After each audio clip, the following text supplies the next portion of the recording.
প্রতিবছর শ্রীদেবীর জন্মদিনে নিয়ম করে তিরুমালা মন্দিরে পুজো দেন জাহ্নবী। এই বছরও তার ব্যতিক্রম হলো না। তবে এবার একা নন, তার সঙ্গে ছিলেন তার আসন্ন ছবি পরম সুন্দরীর সহ অভিনেতা সিদ্ধার্থ মালহোত্রা। এবার দুই তারকার একসঙ্গে পূজা দিতে যাওয়ার ভিডিও সামাজিক যোগাযোগ মাধ্যমে ইতোমধ্যে ভাইরাল, যা দেখে বেশ উচ্ছ্বসিত জাহ্নবী ও সিদ্ধার্থের অনুসারীরা। তিরুমালা মন্দিরের পথে একটি ভ্লগ মজার ছলে বানান সিদ্ধার্থ, যেখানে তাকে বলতে শোনা যায়, হ্যালো গাইস, এখন আমরা যাচ্ছি তিরুপতি মন্দিরে। সঙ্গে সঙ্গে জাহ্নবী তার ভুল শুধরে দিয়ে বলেন, তিরুপতি নয়, তিরুমালা। এরপর সিদ্ধার্থ বলেন, এই প্রথমবার আমি এই মন্দিরে এসেছি। জাহ্নবী প্রতি বছর এখানে আসে, তবে এবছর আমার সুন্দরী আমাকে এখানে নিয়ে এসেছে। আমরা এখানে পরম সুন্দরীর ছবির জন্য সবটা উজাড় করে দিয়েছি।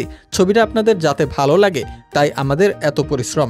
আমরা ইতোমধ্যে ছবির ট্রেলার ও গান দর্শকদের কেমন লেগেছে তার একটা রিভিউ পেয়েছি। এতটা ভালোবাসা আমাদের দেওয়ার জন্য অনেক ধন্যবাদ। সম্প্রতি মুক্তি পেয়েছে জাহ্নবী কাপুর ও সিদ্ধার্থ মালহোত্রার অভিনীত ছবি পরম সুন্দরী ট্রেলার। এটি একটি জমজমাট প্রেমের গল্প। ট্রেলারে দুই ভিন্ন রাজ্যের দুটি মানুষের গল্প দেখানো হয়েছে, যাদের মধ্যে সমস্ত দিক থেকে বিস্তর পার্থক্য। তাদের হঠাৎ দেখা হয় এবং ধীরে ধীরে প্রেমের সম্পর্ক গড়ে ওঠে।